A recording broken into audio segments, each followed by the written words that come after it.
cool. I forgot I had that. So that was fun. We'll see how that sounds later. All right, so this is Psychotic Strength. This is Tyler Toby Townsend. This is Justin Bates.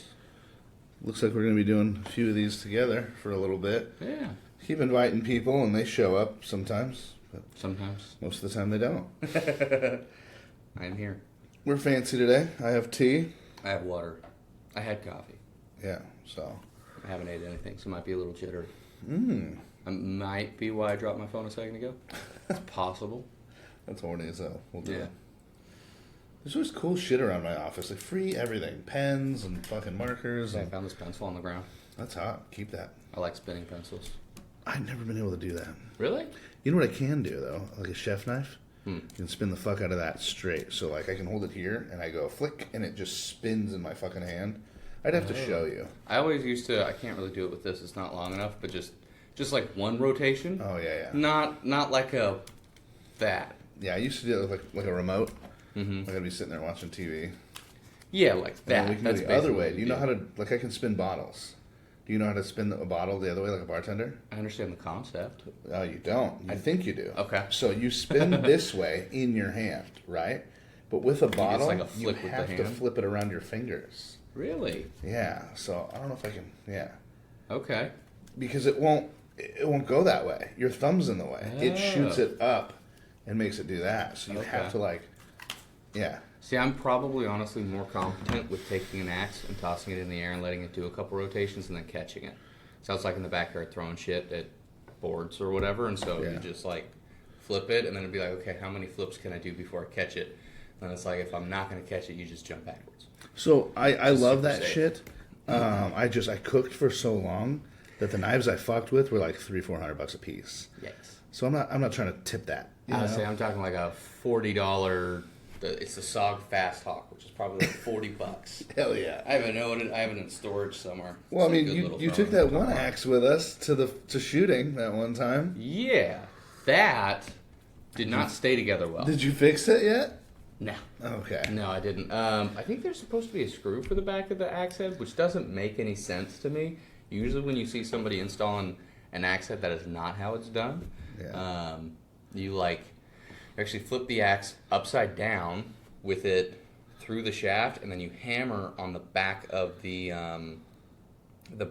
handle. Yeah. And something with physics essentially makes it to where the head is heavier, and so it presses the head further onto the shaft, and then you're supposed to take a wedge and put it down through the top. Yeah. I don't know if I explained that perfectly.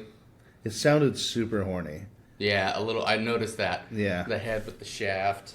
You gotta Yeah. grip it tight so you don't lose it. Now you gotta pound it. Yeah, just pound that thing. I like it. You gotta wedge it in there. Get it in tight. Yeah. Absolutely. Jesus. I talked to a lender. I think we're gonna have him on the podcast here too soon. Okay. But I'm thinking maybe next weekend.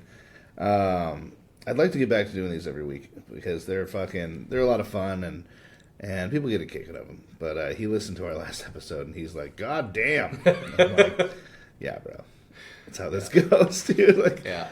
Say if you're, I don't know, if you're comfortable, you get into whatever. Like it's like the dinner we had at the Korean barbecue. Oh, shit. I was just watching people's faces around while we're all talking about stuff. talking about fucking and everything. Oh my god.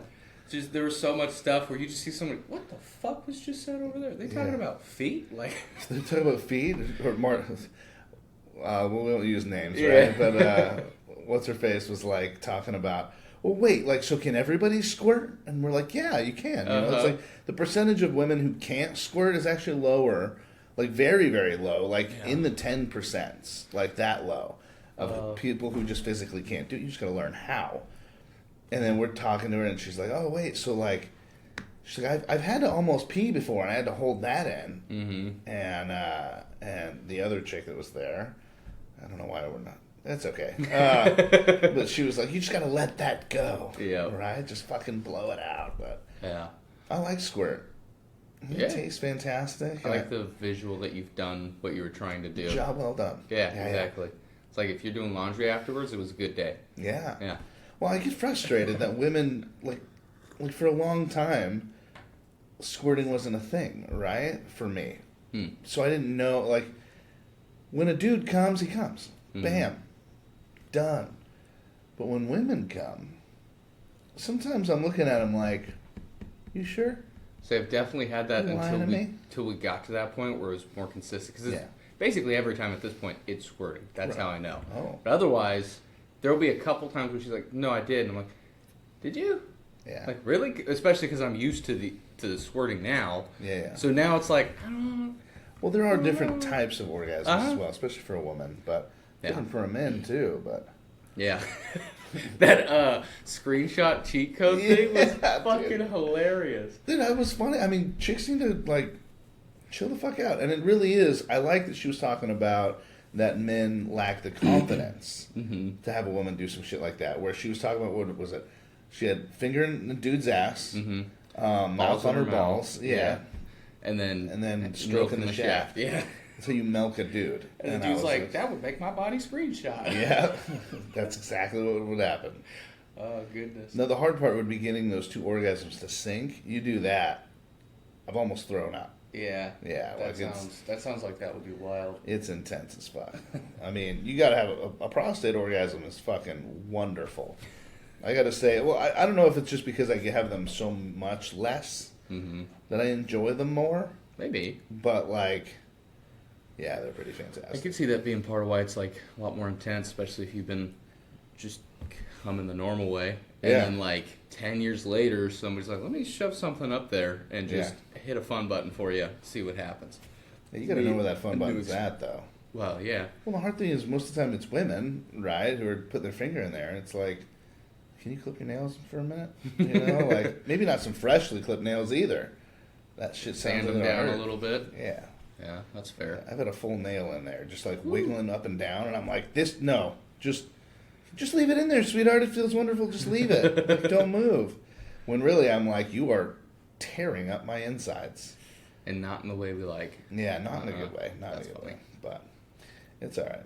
So, gym update. Right, let's do a gym update. I've been pretty consistent-ish. You know, I hit the gym a couple times this week. Getting more core work's going really well. I've been pretty consistent with that. And then as far as lifting, I'm not back up to numbers again. Mm-hmm. I'm just trying to get back into actually lifting, which is... That's fair. That's hard. But I want to get back into kickboxing. Yeah, I know. I saw him texting us about that, and I was like, there's part of me that wants to go and part of me that doesn't want to go. Yeah. I was really bad about running this week. I did one, and I did my best time yet, which was a 9-minute mile. I think 9 minutes and like 7 seconds or something. That's not bad. Which, for me, that's pretty good. I did technically do some lifting one day, but that's just because my coworker Jake, the guy I was trying to get on today, he called me over, and so you have where we're working, we bring in loads of wood, unbanded and all, and then you're throwing it up on a table. If you have pinworm or just other things we can't throw in that wood, essentially just... So pinworm is quite literally like a grub that gets in the worm and puts a bunch of little holes. And so for certain types of beams, you can't have any of that.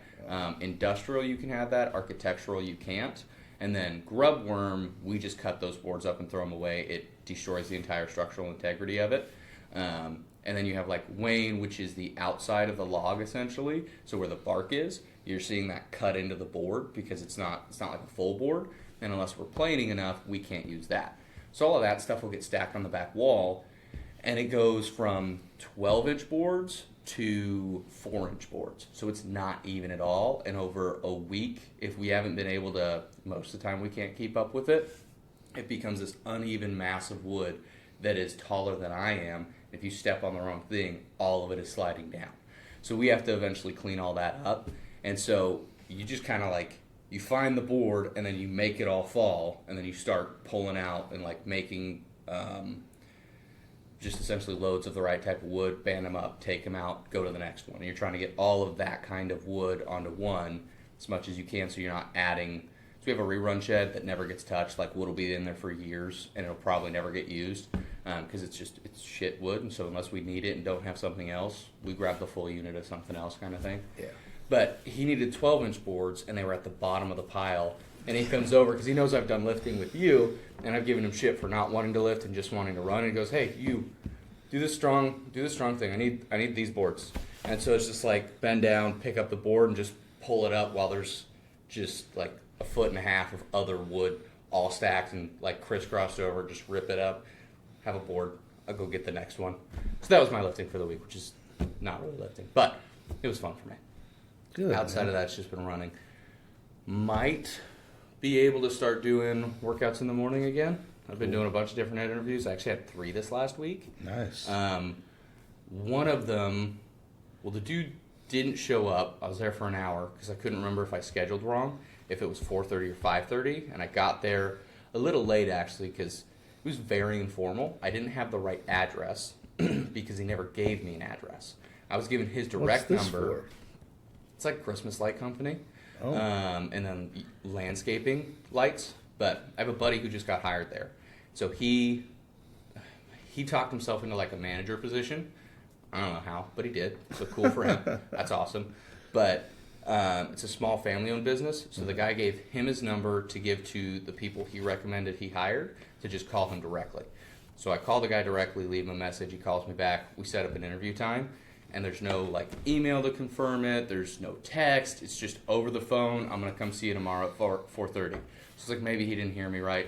I end up getting to the office because I get the message. I get the address from Chance.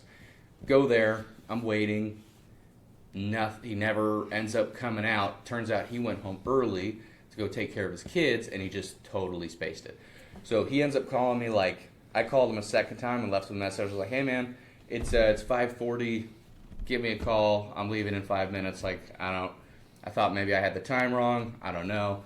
He gives me a call. He's like, "Oh my God, dude, I'm so sorry. I just wasted an hour of your life. What do you want to do?" And I was like, "I'm on the phone. Like, let's do it, I guess." So we ended up FaceTiming, talking for like 30 minutes.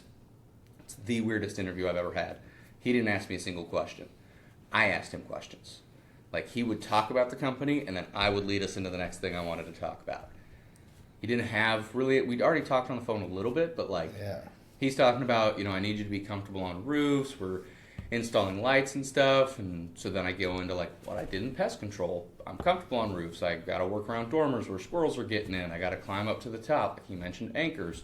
I gotta install anchors and then hang off a roof with the rope from it, and I had to get up to that point without an anchor, without a rope, like all this stuff, and just, okay, well, what about starting pay? What about commission bonuses? Do you guys have anything with that? And he never answered on starting pay. He did say commission was like 7%, which is, in terms of what you're selling, it's not awesome. I made 10% when I was with the pest control company, and that was, I probably could have made a little bit more and they would have been just fine, but would have been more incentive to sell. So anyways, he wants me to come out, and essentially he wants to see me get on a roof and see that I'm comfortable, kind of see what they install. So that's what we're going to do next week. I don't think I'm going to do anything with that job. They'd have to make me a pretty good offer, which I don't think they're in a position to make for me to do it. Because while I've never installed those lights, my experience from pest control, doing all the construction work I did in pest control, and my access on roofs and knowing how to sell that kind of stuff, I would consider myself experienced enough that you're going to have to pay me pretty good to do that, especially when it's more seasonal. So they're about to hit their busy season, but after that, it kind of dies down. So if I went, I would want to have enough incentive that I'm going to sell the shit out of everything during your slow season so that we stay busy. Like, I wouldn't want to have a slow season. But for that, I'm going to be motivated with like good commission and hourly pay. Otherwise, I'm not going to want to do it. So where I'm at right now, I'm about to get a promotion anyways, and it's kind of like, it's 7 minutes from my house.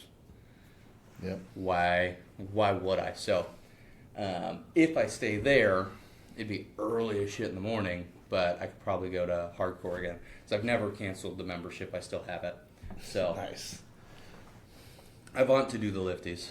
Yeah. Yeah. I love doing the lifties. Mm-hmm. It's good. It's fun to make What Jake time are you move. trying to get in there? Like 4? Probably. And until work moves to 7 o'clock, yeah.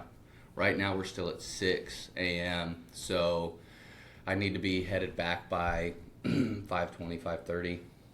So to make it worth it, I need to be out there at 4 a.m., which is, I need to be going to sleep at like 10, 9:30. Earlier, yeah. So I don't know. That's the only other downside. That's pretty early, but it is what it is. So right, like, do you want to end up competing in shit? Right now, my goal will be to get to a physical fitness level where I could go do the firefighter thing. That would be really where I'd want to be with that. After that point, I think I could focus more on that. Because then I'd have, if I was able to get into that, the schedule, at least at Vancouver Fire, I don't know about other fire departments, it's 1 day on, 2 days off, 1 day on, 3 days off. So it'd be a lot easier to do that training, and then also just be able to like focus on that. Because my job is to stay in physical shape and then go do the thing on the day I'm there. So yeah, a little bit more motivated to work out there. So where were your other interviews? Pure Light for solar, which they were supposed to contact me and have me come to an in-person interview. They haven't done that. We did like two. One where I answered questions with essentially like a camcorder and then sent it to them, and then one over the phone with a guy. And that's like door-to-door sales. You are paid hourly. You get commission. Wait, door-to-door sales. Mm-hmm. You're paid hourly? Yeah, you're paid hourly, which is what made it interesting. Like, you still get hourly pay, and then you have bonus and commission for essentially your setting meetings. The more meetings you set, the more you make. He said he has guys that consistently make $60,000 doing that or more if you're really motivated. Mm-hmm. Oh, okay. So that was one where I was like, okay, that's interesting. He didn't know a lot about the structure because he manages something different, and they just changed it. So he was like, I'll get you in contact with that guy. He hasn't reached out, so maybe nothing there. I'm not too worried about it. That was one I was kind of like, maybe. But then there was the other location for the company I'm at, which I could get on a list to transfer over to their location. I'm probably going to tell them this week that I'm just going to stay where I'm at, because while there's more positions over at that job, the one I'm at is trying to buy and start another plant, and they need leads and managers for that. And I've been talking to my manager about all of this with the different interviews and stuff, and he brought up if I'd be interested in management. He wants guys who can do that, and a lot of his current leads are just getting tired. They've been doing it for 20 years, and he needs new people to do it. So I feel like if I stayed here for any length of time, that would probably be the better spot to do. So I think more so it's just putting pressure on him to pay me better with the promotion, hopefully. But because that's kind of he just has to figure out from HR what he can pay me. Then we talk about things I can do to get to where he can pay me even more past that. So now I have kind of an avenue for that, which is nice. So slinging wood. Yep. Well, we'll be driving a forklift actually, which has been so much better. It's a lot nicer. Yeah. We had a dude get shot in the nuts with a board this week because the new guy either let the wood stack up underneath his saw too much, or he just cut without lifting it high enough off the table, so it drops and doesn't drop far enough, and the blade just catches it and shot it straight into Jesse's balls. It was one of those where you're like, oh, I feel really bad for you, but that's kind of hilarious. A little rough. Those are hard situations. I laugh every time. Yeah, I think that was the worst part was the new guy was laughing a little bit. Well, if it's your fault, you can't laugh. He is a nice guy, but he's a fucking idiot. Those are hard. Yeah, it's one of those where it's like, okay, I understand not everybody picks up this job as fast as as anybody else, but there's a lot of stuff where I've told you it multiple times, and I have walked you over and been like, this is the thing, this is why we do it this way, and you just don't. I have little sympathy for when you don't pick that up, and like you're older than I am and have more life experience than me. You should have more common sense than me, I would hope. Yeah. But you don't. But you don't. Because you're stupid. Yeah. Well, like I'm currently doing the forklift driving, or I was this week, because our forklift driver is doing inventory stuff because he's going to be a lumber manager. And so when we're running out of the wood we're throwing, we need to get the rest of the boards up there, get the carts moved around, so bring the back cart to the front and push that wood over, and then reset the carts where they're at. And I need to be going and getting wood to bring in to drop on that cart so we can keep throwing. All our managers care about is wood on the table. If there's wood on the table, we're still putting out production. It's really all that matters. He decides to go to the bathroom, as we have 6 boards left, goes to the bathroom, then comes back and goes to empty one of the buckets that the wood's piling up in behind the saws, which literally doesn't matter. The saw's never going to stop. It just keeps kicking out wood. It's fine. He does all of that, and I've thrown up all the boards, moved the cart halfway to where it needs to be to get it kind of set up for him, and then I run out to go get wood. And he's just still walking over. Like, he sees all of it. He knows we're in the middle of a switch. I have the wood up in the air waiting to be dropped, and he just keeps doing his thing. Even honked at him a couple times. I'm like, bro, like, there's nothing on the table. We're running out. Like, what are you doing? He just doesn't care. Whatever. I'm not really, it is what it is. Jesse yelled at him the other day because he did the same shit. Jesse was like, what the fuck are you doing? I need you over here. I do not give a shit about that bucket. Stop worrying about the fucking bucket. I don't know. Some people don't pick it up that fast. Fucking bucket. The fucking bucket. Yeah. So anyways, there's a little work rant for you. I liked it. I liked it a lot. Yeah. So, I saw the Barbie movie. You mentioned that the other day. I've heard about it. I've not watched it. Yeah, what in the fuck? I expected this to be a child's movie. Mm-hmm. It is extremely far from that. Yeah. Like, any kid under 12 would just not enjoy it. They're not going to get it. Extremely politically in there, right? Talking about different sexes and all that other shit. Like, it was intense, bro. Yeah. Hey, Kirsten came back and she wasn't pumped on the movie, to say the least. Yeah. She was like, what the hell did I just watch? Like, I wanted a cute Barbie movie. Mm-hmm. And she was pretty pissed about it. She was kind of going off. I was like, all right, well, I never need to see that then, I guess. I don't know if I'd be as upset about it as she was. I'd just be like, that was a shitty movie. Yeah. I mean, it goes on about, like, basically Barbie, in Barbie Land, is all the Barbies run the show, right? There's thousands of different Barbies, right? They all have different jobs, all this other shit. Kens, it's not even specified where the Kens live. I don't think they even have houses. Okay. I think they live at beach. Okay. And they do beach. They're just, meant to be hot Kens on the beach, or? Yeah. Okay. Got it. And it's not like any of these Barbies are dating any of the Kens. Like, no Kens live in that Barbie dream houses with the Barbies. Okay. They're all just kind of like friends. Like, there's not even any relationship shit going on there. Okay. Bothered me a little. All right, I can tell. Yeah, and then they go to the real world. Ken's like, wait a minute. The whole world's run by men? And he goes nuts. Hard part is, he's a fucking idiot. So he thinks the whole world are run by men on horses. He's an idiot. Okay. All right. So he goes back to Barbie Land and, unexplained how, brainwashes all the Barbies into patriarchy. Got it. And so now men rule the world over there. Okay. And all the men care about is beer and sports and keeping Barbies in line. Hell yeah. And I was like, yeah, because that's what all men are like. Mm-hmm. A little frustrating.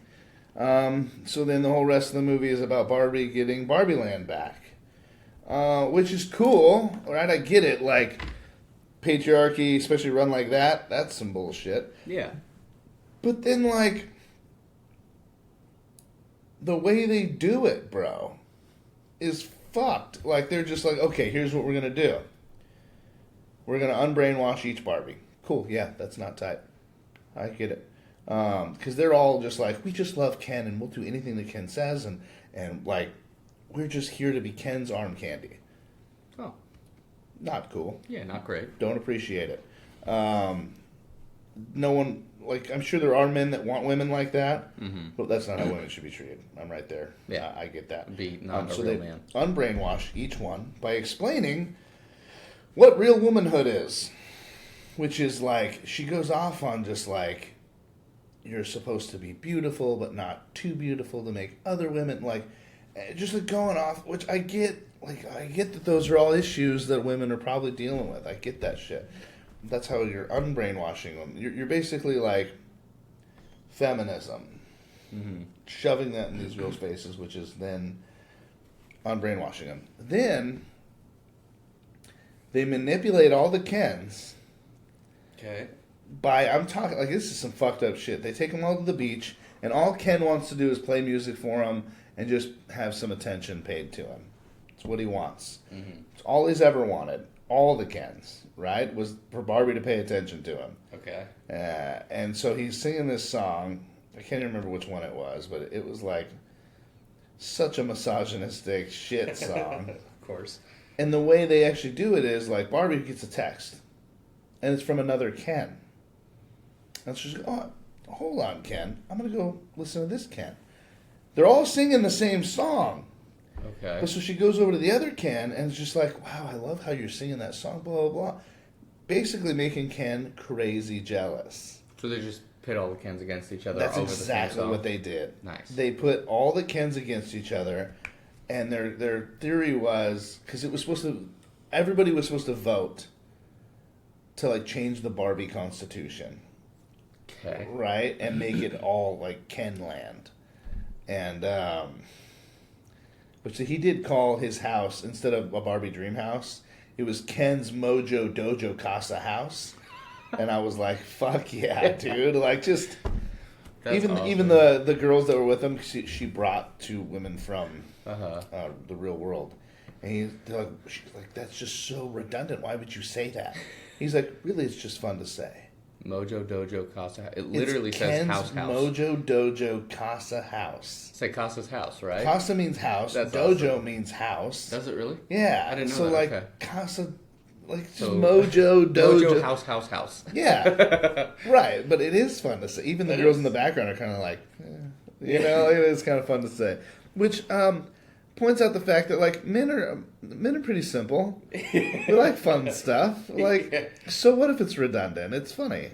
It entertains me. Right. That's all that I need. But they go about like, and then they get these men to just have this fucking war. Like these Kens are just beating the shit out of each other in a Barbie fashion. Yeah. So they're using like tennis rackets to hit tennis balls at each other, like dumb shit. Okay. Yeah. And then they all vote to undo all the Ken shit. And I'm like, okay, right, like patriarchy, yeah, like just pure patriarchy. That's kind of shit. Mm-hmm.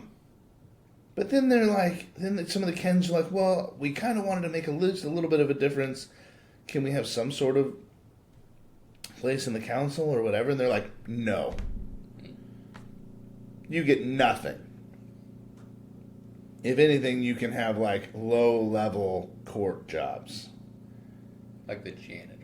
Not like the janitor, but like no councilman, no Supreme Court, just like local court jobs. Okay. Right? And then it like the narrator comes in and is like, so they set Barbie Land back to how it was, but made it a little bit closer to how reality is, but in reverse. And I'm like, wow.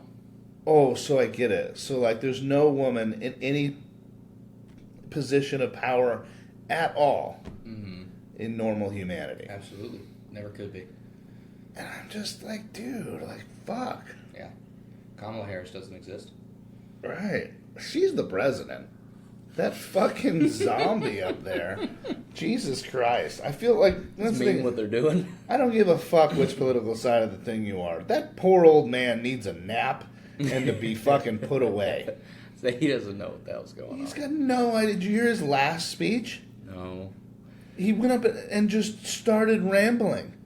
They literally had to cut his mic. Oh, I did. I saw a clip of that. Yeah. Yeah, and Secret Service had to go out there and be like, "Look, you're done. Like, you need to get the fuck off the stage." Like, that's just so brutal. I think our everybody thought president. they were gonna like put him up, have him there for a couple months. Oh, his health's declining. Now I need to put Kamala Harris in the presidency. that's what I thought was going And to happen. then they just kept him. And they were like, let's see how much this deteriorates. Well, do we know who's running in the next election? Like, I think Trump is trying again, even think though so. Yeah, he's trying. I think he's trying to run from like prison. Which I Is don't. he actually? I don't I don't okay, fucking so know.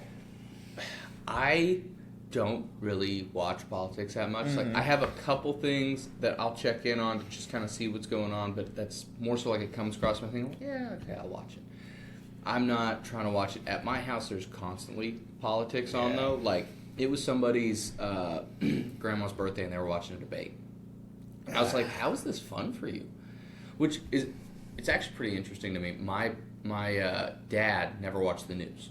He just didn't have the news on because when he was in the military, he's always told us the British news was the closest thing to being accurate, and neither them or the U.S. were actually fully accurate to like what was going on where he was at. Yeah. And then when the whole COVID thing happened, I listened to Joe Rogan, I listened to his podcast, and he had the whole thing with ivermectin, where the news was trying to say that it's a horse tranquilizer, which some ivermectin is for people. It's a whole debate. Some people really hate that you would even say that. They tried to cancel him for it. He took ivermectin that was given to him from a doctor, and he got better a lot faster. He did a lot of other things that helped out, and there was something else that he had essentially sent to several people he knew who were really struggling with it and helped get them in better shape. But they were just trying to discount everything he said because he wasn't, I don't think he was necessarily against the vaccine, but he wasn't pro-vaccine. He was more pro-take care of yourself, build your immune system, that kind of stuff. Something they never talked about, right? And my dad got COVID really bad. Like, we honestly thought he was going to die. He still has issues from it now. He's doing better. And this is a couple of years ago that he had that. But I tried to talk to them about, like, why not look into some of these things? And they just went with what the news was saying. And that was just weird to me. I was like, you've never trusted it.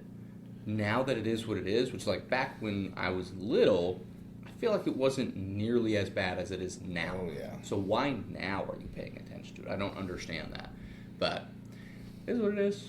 It's crazy, man. I don't trust nobody anymore. Yeah. Like, I mean, unless I know you personally. And that was the other thing, too. So I was talking to somebody, and they were just like fuck Trump, or fuck somebody. It was somebody not as high as Trump, but it was someone in the Senate. Mm-hmm. And I was like, do you know that person?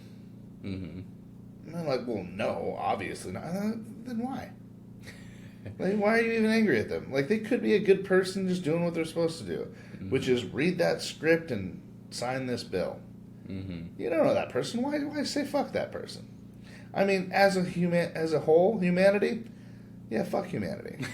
I really hate it. I love that you say that. Yeah, you're like, I subscribe to a little bit of Thanos theory. Yeah. It could be good. I'm into a lot of it, actually. Yeah, I believe that humanity needs to be restarted. But restarted with the right people, which will never happen. Yeah. The wrong people will be the safest, and they will restart what happened. Mm. And which is kind of it's a theory I'm working on as well, like with like ancient Mesopotamia and like Atlantis and all this other shit. Like, I feel like the rich who should not have lived were the ones who survived and restarted humanity and pushed it towards what we're going towards now. I just saw this little video about they're proving evolution even isn't real. Like, it just wasn't the case. What is that? I haven't heard about that. Oh, dude, we're going to have to look it up and do a little more research. I don't want to just spout off on fucking nonsense.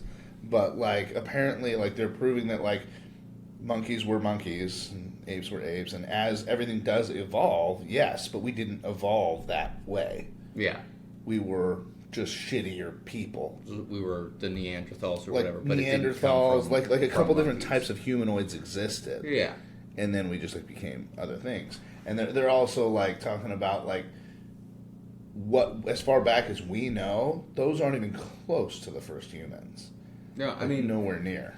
It's interesting for me because I came from a religious, growing up religious, so evolution was not a thing. Mm-hmm. It was wrong. You're going to be taught that when you go to public school. It's not real. It didn't happen. Yeah.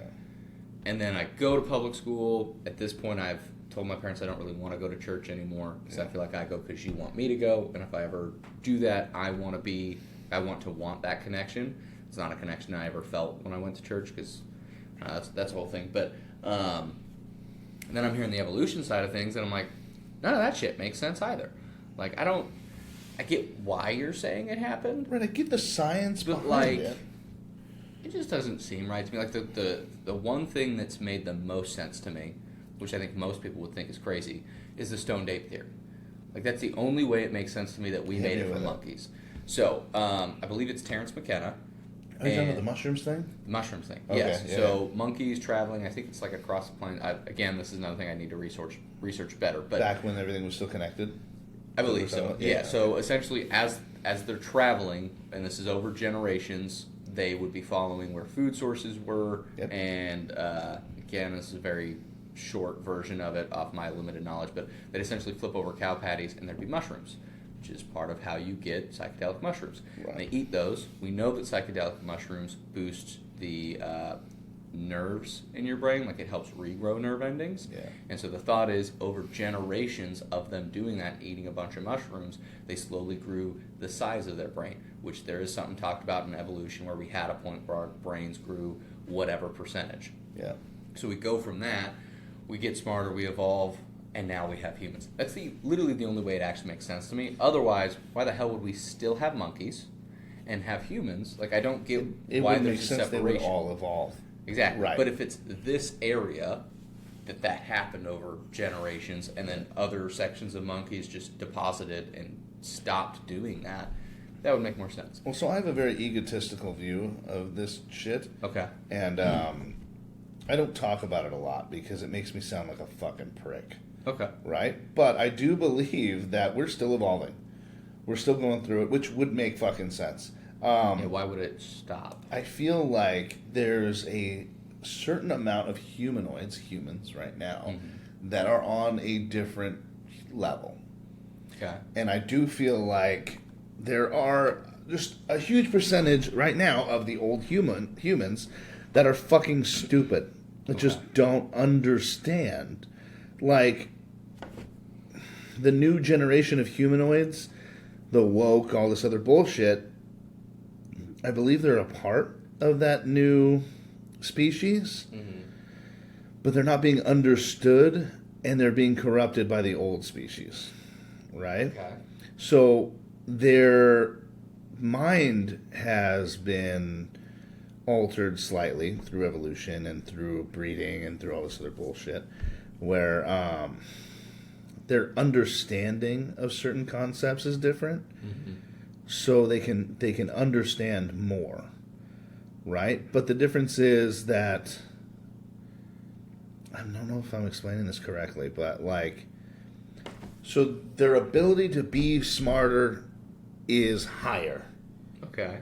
But what they're being taught and the stuff that they're being pushed and the directions that schools are pushing brains has now corrupted this over-intelligence to become almost what looks like to everybody else fucking stupidity. Okay. Which what they're trying to do is just have a further understanding of other concepts, which other people are just like, no, men are men and women are women, right? Yeah, but there are different planes of existence in your brain, right? Yeah. To where, first of all, I do believe chemically and scientifically you are what you are. You're going to have to get over that fact. Yeah. And you're going to have to understand that if you were built one way, you were built one way. Yeah. Now, you want to be gay, be gay. You want to be trans, be trans. I really don't give a shit. Yeah. The fact you're pushing it on me and trying to tell me that you're not what you are is another form of stupidity. But I think what they don't understand is you're just explaining it wrong. Okay. You can be on a different plane of understanding with your brain, but still understand that you are what you are.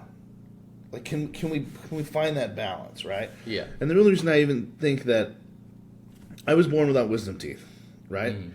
They just weren't in my brain, like in my head. I call my head my brain. Right? They're just not in my head. Okay. And slowly, people are now being born with either less wisdom teeth or none. They're starting to evolve. They're unnecessary. They're constantly just being pulled. Yeah. So genetically, our makeup's being changed because why the fuck would you put those in your head if they're going to just be yanked out? I wonder what the purpose of those was previously. I'm assuming when we ate differently and needed to chew more or different types of food were constantly necessary. Yeah. Like, we probably had to chew more just to feel more full. Or to eat more veg because we didn't have access to that much meat. Okay. Right? So like, I feel like humans are evolving still. I feel like one of those evolved humans.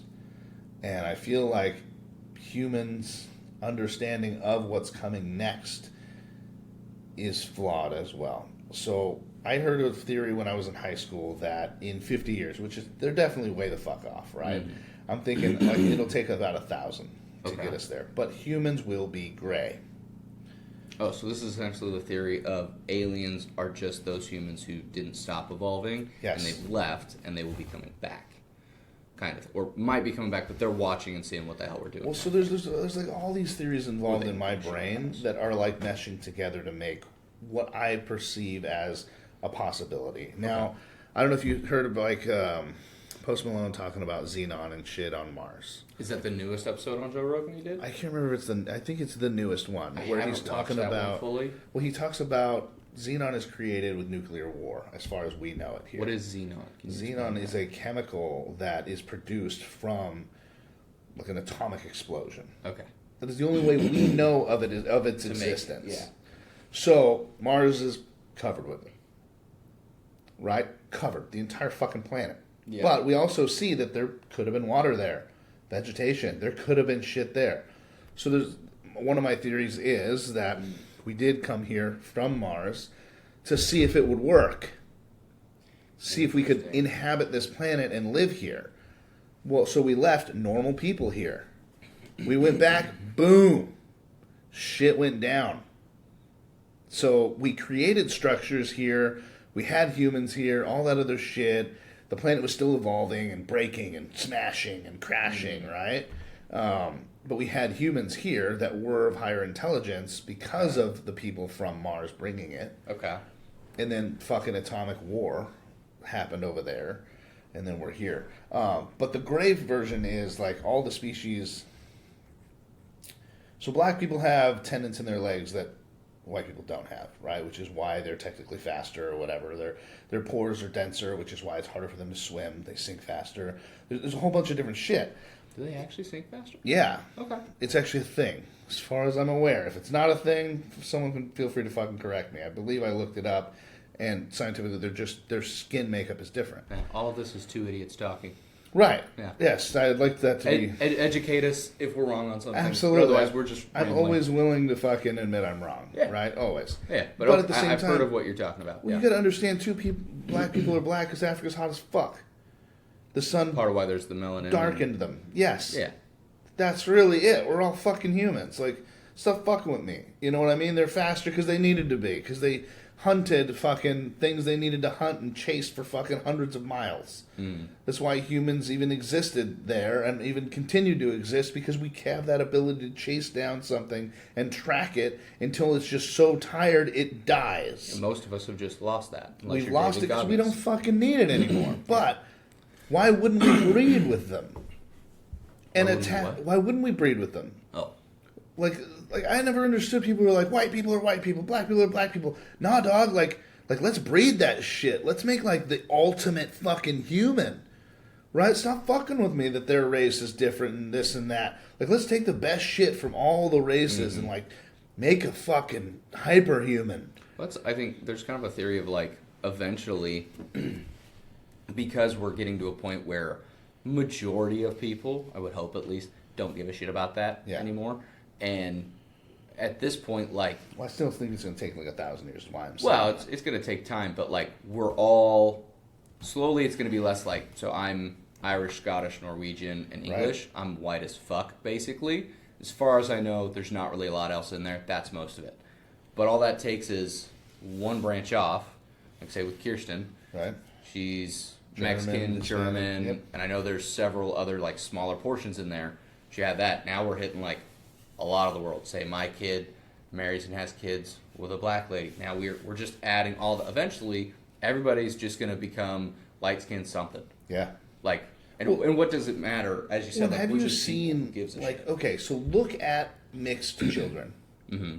They're fucking beautiful. Like, have you ever seen, like, Jesus Christ, a mixed child, like, whether it's Hispanic white, black white, Hispanic black, like, just keep mixing that shit, because even normal human beings looking at these creatures that we're creating, god damn, they're fucking beautiful. They're extremely attractive, not to mention they're becoming a new evolution of humanoid creature.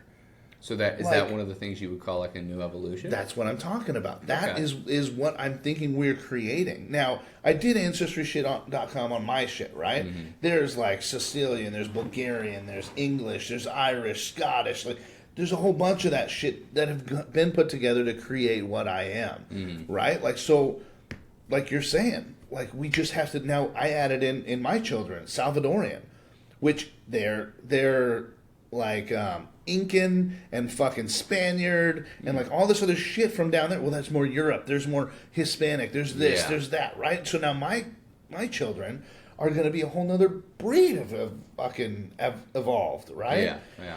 The issue is my ex is kind of a fucking dumbass, and so is her whole family is pretty just like stupid. Like her dad is so fucking stupid. I had to just stop getting upset at him. Yeah. Because he's just dumb. It's not even his fault. Right? Oh, that's funny. Really, though. Like, I mean, there are some people where they're just so stupid, you can't even be mad at them. They just don't get it. That's kind of what I was talking about with my new coworker. He's a nice guy, but I can't sometimes. I just got to be like, all right, well, I'm going to be over here. I don't understand why you don't get this, but okay. The whole thing you were talking about earlier about, like, the woke people essentially having I think what you're trying to say is having the potential for a higher intelligence, but it's being directed into a very closed-minded, one-thinking way. I feel because of all the narratives going on in America right now. Yeah, which, like, I think, and obviously I have my opinions on a bunch of different topics, but one thing, and it's actually interesting, I feel like I was raised to think for myself and be open to being wrong and want to talk to other people of differing opinions. Had experiences with my dad specifically. I love my dad. I think the world of him. But I've had certain topics, kind of like evolution and Christianity, kind of like crossing in certain points. You have a certain section in the Bible where when God is creating the world, that there is not light. And it says 3 days, I believe is what it was. And days to God are supposed to be like fucking millennium. Yeah, what does that actually mean? That was my question. Didn't even finish the question. He was like, no, it's 72 hours or whatever the fuck it is, you know? And it was like, okay, that was one of the first moments where relatively soon after that was, I think a year or two, was where I was asking to not go to church anymore. So I was like, that's weird. Why can't we have that conversation? Because my pastor had that conversation with me. That was the reason I was talking to my dad about it, is I had questions. I asked my pastor. He said, okay, well, there's a few different theories on that. Depends on how literal you want to be with the scripture and how much you're willing to interpret it. Let's go ahead and look at it. Wow. So I had an amazing pastor, Pastor Jerome. He was awesome. He's Jewish. He was a hippie who lived in a tent, who got into pharmaceuticals so he could get high better. And he had not a tent, a teepee. He had a pastor come in and minister to him in the teepee, and eventually he became a pastor. He also has Tourette's, which made for the best fucking sermons. Wow. He had really good control of it, but like there were a few things where you could tell he's either stopping what he's saying because he's about to say other shit, or like we're talking about we're gonna make cookies for the whole neighborhood and just like have a hangout at his house, and anybody in the neighborhood's welcome. It's a church event, but like anybody can come to it. It's just kind of a potluck thing. And he made a joke about we're gonna get the whole neighborhood baked, and you can see all the elders are just like, what the fuck, Jerome? Like, really? And he's laughing about it. I'm like, that's awesome. I love that my pastor just did that. But he ended up taking over for our youth group because our other youth pastors kind of started getting into a cult. And the parents realized, like, hey, what you're teaching is not really what any of us believe. You're saying you can get to the same level of purity that Jesus Christ was, and that's not real. You can't do that. None of us kids had noticed because culty stuff, you're really good at saying it in the way you want to say it. Yeah. And then eventually when they brought it up, they're like, hey, so aren't they saying these things? Yeah. What about this? And we're like, yeah, wait a second. That's not right. Yeah. And they're like, yeah, so they're not going to be your youth pastor. So he took over, and he got one of those big study Bibles. He had us all get a study Bible, and then he had all these other books that uses the margins in those study Bibles with all the extra notes and things to go into those books, and you can essentially research, okay, I want to look up the word love. These are all the places in the Bible that love is mentioned. And we can go look and like study what it's portrayed as in the Bible or anything like that. And so he would really, our youth group from then on became, we sit down, there's only like 5 of us at this point. What do you guys want to talk about today? What are you interested in? Is there a story? Is there a concept? If we had that, he'd go, okay, go to this first. And we'd start there, and we would just use those study Bibles and the other books to just research it, essentially. And if we didn't have anything, he'd go, well, let's talk about this today. And then he just let us go and answer questions we had for him, but otherwise he just let us talk about it and helped guide us through it. That's smart. It was the best youth group I've ever had because it let me explore the things I was curious about rather than like today, we're going to learn about Noah, which you've heard about a billion times. Like, it was interesting. Right, but it's still structured enough to where if you didn't have that thing, he's ready to go. Yeah, but I appreciated him being so strong in his faith, willing to let me ask questions that didn't necessarily align with it. Like Adam and Eve, was it just 2 people? If so, isn't the whole world incest? Yeah. Like, is that why we became stupider? Yeah, and he brought up a theory that some people have that essentially there was 2 people who were enlightened, and then there was a bunch of other people that were essentially just kind of like drones, and when they ate the apple, it woke everybody up. Yeah. I've never heard this one. Never fucking heard it before. And he had a little bit of scripture that backed it up, but it was more of an interpretive one. But essentially when they ate the apple, everybody woke up. And there's no longer a Garden of Eden. Yeah, because that pissed me off forever. Because I'm like, okay, well, Adam and Eve had kids. Well, they had boys. Who had the other children? You know? But then it also doesn't even explain, like, like, so were you fucking, I don't remember that. Like, you banging your mom, producing more children? Well, or you banging your sister? There's definitely incest in the Bible. Right. It's for sure a thing. Like, there's, I don't remember what guy it is, but his daughters get him drunk and then, get him to get them pregnant, basically. That's a whole, cool. There's a lot of weird shit in there, and it's interesting because I have nothing against religion. I had a good experience in the church. Didn't get molested or nothing like that. Closest was somebody trying to get me into a cult, but that didn't go very far. But with that, now I just threw myself off with that comment. You're good. Where was I going there? You like religion? You're not against religion. Son of a bitch, man. Yeah. I just totally lost it. Well, I liked the LDS church a lot. And the only reason I even started there was because, first of all, I felt like a lot of religions were very relaxed. Oh, you got it? Go for it. Oh, okay. So basically, I got nothing against it, but it is one of those, I've heard some comedians talk about it, and I think it's might be Dan Cummins who's talked about it, but essentially, like, if you're born into it, it all makes sense. And then as he came out and started learning stuff about the world, you look back on it, and I'm kind of at this point where it's like, okay, so a dude went up onto a hill, and he talked to a bush that was on fire. He carved a couple stones, and then he came down and said, we're going to follow this. And then everybody started cutting parts of their kids' dicks off. And another dude, maybe the same dude, I don't remember, he heard some voices in his head that told him he needed to kill his son. Yeah. So he went up and tied his son to a rock and was about to stab him, and the voices said, you're good. You shouldn't do that. Yeah, maybe don't do that. And he was like, okay, but I proved my loyalty to you. Like, stuff like that, it's weird because I'm used to that just being a fact. Like, those are things that happened. It's normal. Yeah. And then now I'm looking at it, I'm like, it's kind of fucking wild. Yeah. Kind of wild. But, I don't know. I also don't fully believe evolution stuff because, like, I tried to talk to somebody about this, and obviously I'm talking to a high schooler at this point, so he doesn't know everything. My girlfriend's got mad at me for this before. She's like, well, you're not talking to somebody who's fully educated on it. I'm like, yeah, sure. The Big Bang Theory, what I was told was there was nothing, and then 2 gases collided, blew up, and I go, stop right there. I don't give a shit about anything past that point. There was nothing, and then 2 gases. Where'd the gases come from? Well, the previous solar system that blew up. Okay, where'd that solar system come from? Right, and we follow that back. At some point, there's a start to something where everything was here. If everything was here always, why can't you have God? Because he's here forever, forward and backwards and current. Like, what's the difference? What if God is matter?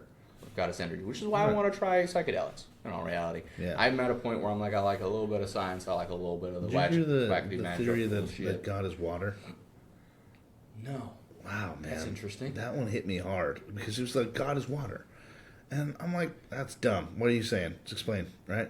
And the guy goes on about, well, because water is everything. Water is part of matter. Water is a part of literally everything that is involved in all of Earth, and like anything that has life is made with water. And I was like, shit, like that was nuts. And he's like, basically, you got to stop understanding God as like a being, a person. Yeah, like understand it as more of like life-giving energy. Like, Yep. and I was like, okay, I can see that shit. Yeah. And I mean, okay, so what I was saying about the LDS, right? Okay. Yeah.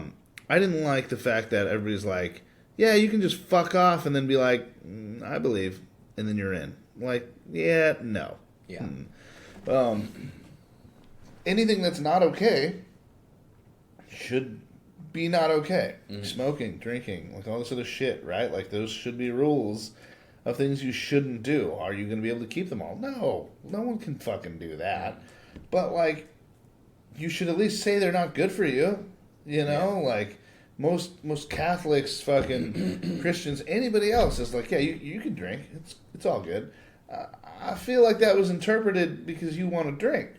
You know, like I like the fact that they're like, no one will ever be like God, but you should try. Yes, I think that's a big thing a lot of people miss. Yeah. Is the way I was raised with it was, you're a human, you're flawed, you are going to sin. In order to get into heaven, you have to accept those flaws about yourself, ask for forgiveness, and actively work to fix them.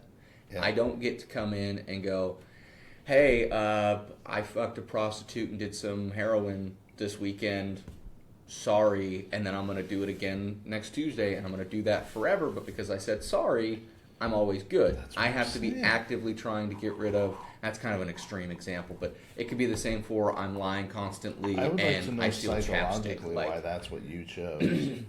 I don't know. I think my brain, I like to go to extremes. Like, I've been asking... But, like, those two things specifically, fucked a prostitute and did heroin.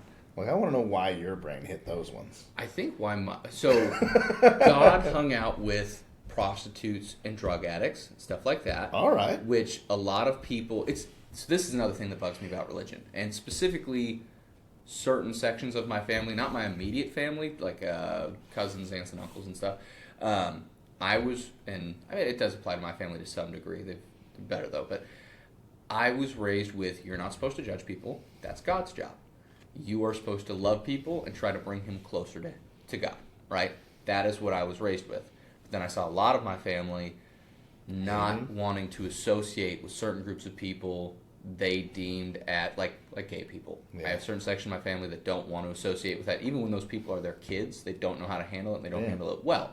And it's like, okay, but you say you're Christian. You say you're religious, you love God. If you love God, you love them. He hung out with them because they are the people who needed him most. Right. So I don't understand that. Why do you shun them? Why are you not accepting of, okay, that's your sin. My sin is whatever. I lie to my wife and I do this. Like, whatever the hell it is, right? There could be anything. In my butt. Yeah. I like fingers in my butt. Yeah. I think Mormons, you're not supposed to drink coffee. Is that right? Any sort of caffeine. You can actually drink fake coffee. So in that sense, it could be the same as like, I hate gay people, but I'm going to have a coffee every Tuesday. It's actually anything that alters your state of being. Okay. See, so that's not really the same with Christianity that like I know of. Yeah. Well, so that's why I enjoyed it as well, because I feel like it's like the art of accepting who you are and bettering yourself as who you are and what you are. Right? It also, they're against tattoos. And the big thing is because your body should be your temple. You should take complete care of it. Most Christians are with that as well. Yeah. But then again, they also hit on, well, you also shouldn't be fat. You should take care of yourself. Right? I mean, if your body's your temple, you should treat it with the utmost care and respect. Yeah. Which means you shouldn't drink. You shouldn't add caffeine and stuff like that. You shouldn't do like as much prescription drugs as you possibly can. Like you should not do them as much as you can. Well, you said that right the first time. Cool. Yeah. But one of my favorite things ever was I was like talking to the president of the church. I was a real fucking prick when I tried to become LDS. I went in there. I'm like, okay, here's the deal.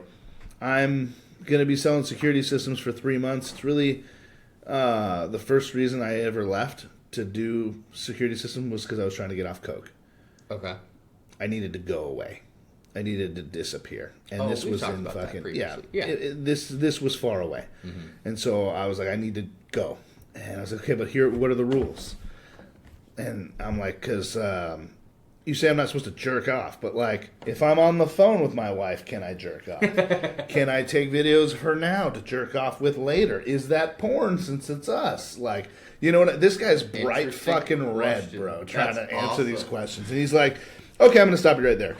Anything you do or choose to do with your wife in your room or together is okay. And I'm like, good move, because I have a lot more questions. I like that. You know, because I also was like, you say sodomy's not okay, but like, I like sticking my finger in her butt and fucking her ass. Like, is that okay or not? Like, he's like, please stop talking. He's like, yeah, no more, stop. But then, so I got into questions. Like, I'm like, okay, well, I don't understand. Like, there's the veil, right? LDS is big on. We were all souls. Okay. And in order to get a body, you cross through this thing. It's called the veil of forgetfulness, and you forget. You know all and were all in the previous life, but you were just a soul. In order to get a body, which is, we're trying to follow the example of Christ. Christ came down. He gets a body, he gets resurrected, he goes back, right? So we have to follow his example, which means that we need a body. We can't just be souls if we want to become like Christ, right? Okay. So this veil of forgetfulness comes over. Anyways, he's going through this whole thing. I'm going through it with him. I'm like, so like this and this, like I don't understand, but what did we know from the veil? And I'm really kind of questioning him for my own purpose, right? And this will be made pretty clear. He was like, well. We don't know. And I'm like, what? Like, you're like the president. Like, why don't you know? He's like, well, there's a lot we just have no idea. Yeah. And I was like, wow, I respect the fuck out of that. Like, you're going to tell me you have no idea? He's like, well, how would we know? Like, and to just assume or make presumptuous thoughts, like, that'd be wrong as well, because then we'd be leading someone down a different path. He's like, I would, and most of the church would rather just say, we just don't know. And maybe we'll find out later, but for now, we have no idea. Well, and I was like, fuck yeah. That's the faith side of it. Right. That a lot, like, this is something Kirsten and I have talked about a lot, because we started dating a little bit after I stopped going to church, or actually, we might have been dating when I did start going to church, or stopped going to church, but there was a lot of, her family's not religious, or if there's a section of her family that is, it's not, a super big thing. So we've talked about it, and she doesn't understand. She's had like two experiences with church or whatever, and we talked about it. She doesn't understand the faith side of it, and it's something where I'm like, I understand it because I was around it, even if I don't necessarily have faith that is true. But it is essentially just a blind trust that it's real, that it is what you believe it is, and she just doesn't get it because she's more of a based on science, facts kind of thing. And I'm like, I get that. I'm not saying it makes sense. I'm saying this is what it is. The best way to explain it to her, in my thought process, would be as a very just factual, very realistic human being myself. It'd be the same thing as you're okay with her going to hang out with her friends. Because you have faith in your relationship and love for one another and your loyalty, right? Yeah. You, like, that's the same thing with my ex-wife, right? She's like, well, you can go through my phone anytime you want now. I don't want to. I don't want to go through your shit. I don't want to go through all this stuff. I want to have faith in our relationship that I don't even think about it. Like, I know that you're not going to do anything. Yep. And I know that what we have together is special enough to you as well that you wouldn't even risk it. Yeah. I don't give a fuck if some guy's in your DMs. I should know that if someone's over there, be polite. Thank you. I appreciate you hitting on me or whatever. Like, I'm not going to give you my number. That's inappropriate. Right? I'm married. Yeah. I should be able to, I shouldn't have to go check and be like, who the fuck is this guy? You say he's a friend, I should be like, okay, cool. Like, where'd you meet him? Like, I might want to know who he is because, I mean, I'm curious, but I shouldn't have to have that necessity to know because I'm concerned you're going to be fucking him. Yeah, you don't want to have to be looking over their shoulder. You want to just be able to believe that's you respect faith. Me and our relationship as much as I do you. Absolutely. Yeah. And that's the same thing, like... Yeah, that's a good way to explain that. So, like, with the phones and shit, I always told her, anytime you want to go through my phone, I don't give a fuck. Mm-hmm. Like, I heard a long time ago that the best course of a relationship would be to trade phones for 24 hours and have no anxiety about it at all. Mm. None. Like, you guys can use each other's phone. Yeah. Go through it the whole fucking day. Like, I'd be able to hand off my phone and have her just, like, not even be concerned. Yeah. I was at that stage for most of my fucking marriage. And she would never let me touch her phone. Mm. Never. Yeah. And the thing was, it was like, I don't really want to go through your phone. But the fact that you don't want me to makes me nervous. Makes me concerned. You know, and it was just really frustrating. I mean, yeah. Now we're on a different subject. But, so explain it to her like that. Okay. Like, that's faith. Just the fact of knowing that is there, that you don't have to be concerned because you understand that even though you can't see that faith, you can't see that loyalty, you can't see all that shit, you know it's there. Yeah. I guess that's the only way I've ever thought about being able to explain it. No, that makes sense. Well, I'm curious as to what the title of this one's going to be. Yeah, me too.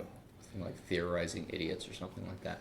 But I'm trying to remember where we were at earlier because we've like started on subjects and jumped a lot. We started with Barbie. Did we really get here feminism and like all that other shit. Long story short, I'm gonna have to watch the movie a couple more times to really give a good opinion on it. Really? You gonna watch it again? I am, and the only reason is because I want to understand if are they really just on the feminist extreme, or are they really trying to give dudes a shot as well? Because even in there, when she takes control back from Ken's like, ruling is hard. Being in charge is hard. Like, he really kind of breaks down for a minute and really goes over like even though I do believe a lot of, especially the United States, the whole world, I guess, is kind of a patriarchy. Do I believe it's a terrible thing? It very can be. Mm-hmm. Absolutely. For people who don't deserve to be there. And for those people to give other people the same opportunities, right? Mm-hmm. But do I believe it's necessary, like, in a household? Yeah, absolutely. But do I feel like it also has to be the man? No. Like, I mean, there's definitely, the words alphas and betas are kind of overused and used wrong, I think, completely. I would agree. But I believe in a relationship, in order for it to work, there has to be an alpha and a beta, and that doesn't always have to be male or female oriented, right? Mm-hmm. Alpha is more of a masculine tendency, and is seen more as that role because 90% of the time I believe it is. Mm-hmm. But there are, I know people where the man is definitely like not in charge, you know what I mean? But they get together very well because there are those women. Well, those women need husbands. I think that's like there's a dynamic there, and it's how do you fit together as a couple. I was raised with, essentially, my parents would talk everything through, try to be a part of that process together, but when it came down to it, my dad was the decision maker. In the end, if it was something where they couldn't agree on something, it would go down to him. Now, they just knew that's how it was because there are certain areas where you just need that final say of this is what we're doing. Yeah. Otherwise, we're going to be stuck here for the next 100 years. Absolutely. And so it wasn't in a negative way because I think there are some relationships that would take that to an extreme where then you get into the woman has no say whatsoever. You have no say, or like my dad was largely the provider. My mom did work, but it was more part-time or not what my dad was doing, right? She was also, we were homeschooled. So while she wasn't bringing in money, she was working every day, taking care of 3 boys. A lot of the time she was volunteering at the school we were at because it was like a half homeschool, half public school thing. A couple of days a week, teaching us when we're home, getting us to sports. Like it's a whole other beast there.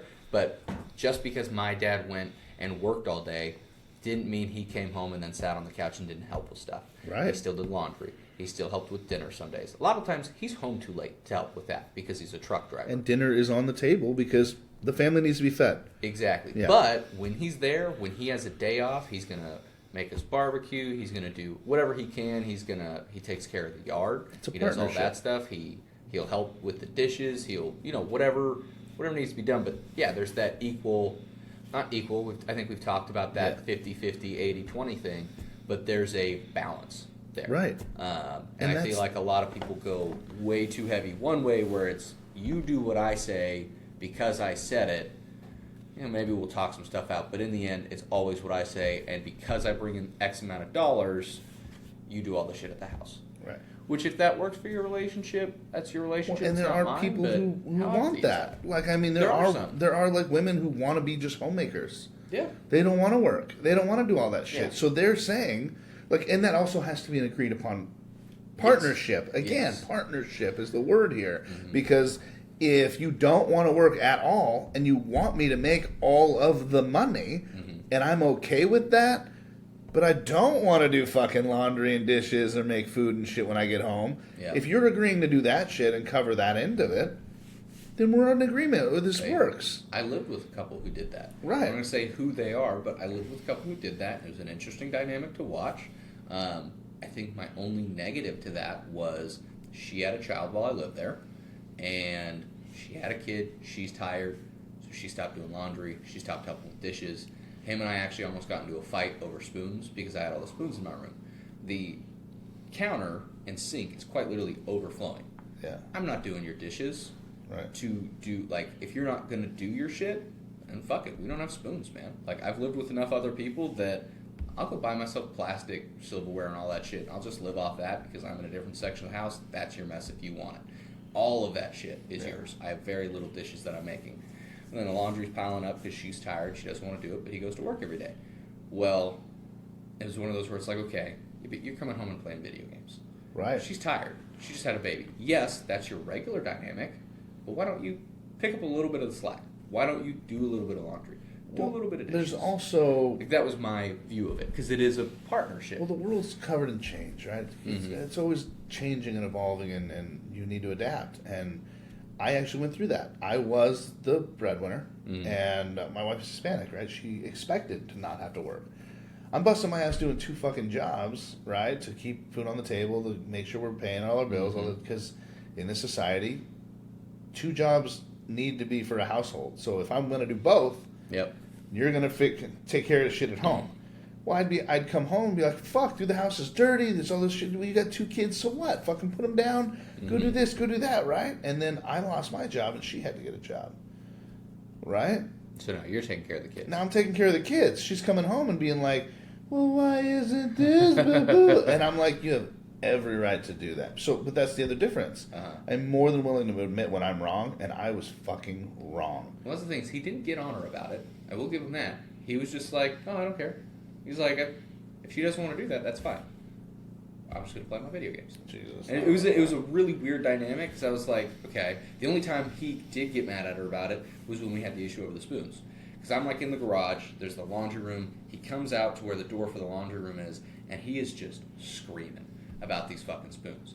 And I walk out, and I go, hey man, come here. We're going to talk about this.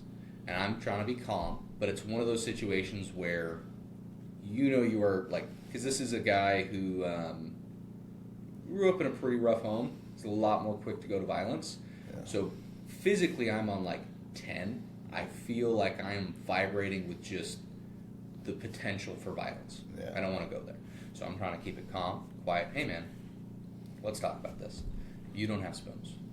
That's why you don't have spoons. That hasn't been done. And he's like, well, just move the dishes. Like, do something. I'm like, no, that's your dishes. That's your kids' dishes. That's your wife's dishes. You guys do those dishes. My section's clean. And any dishes that I have is not out there. It's in my room. I have a section of dirty dishes in my room. And I will do those when I have access to the sink. If you want to move everything out of the sink and put it on your fucking kitchen table, that's fine. I'll do my dishes. But I'm not cleaning up your mess for you, because then it allows you to just make a mess and expect it to be cleaned by me. And I won't do that. I've lived in a house like that. It's not fucking fun. So I'm trying to have an adult conversation with him. He's still yelling. And eventually we get down to where he understands my side. So now he's mad at her. Like, well, you got to start doing some of this. And they sit there and talk and work it out or whatever. And it's like, okay, we're good. You can do the dishes, then I'll go do spoons. Cool, that's fine. But it was one of those where it was like, any movement of his that was aggressive, one of us was going to the hospital. Yeah. Whether it's me or him, like, if I got into a fight with that guy, it would have been, I'm trying to break you because I know you probably have a pistol on you. You have multiple around the house, and I know you're a lot more violent of a guy, and you've had a lot of pretty negative experiences in that way, and you're not the kind to just hit somebody once. Yeah. So if we go there, I'm trying to break shit because I don't want to go to the hospital.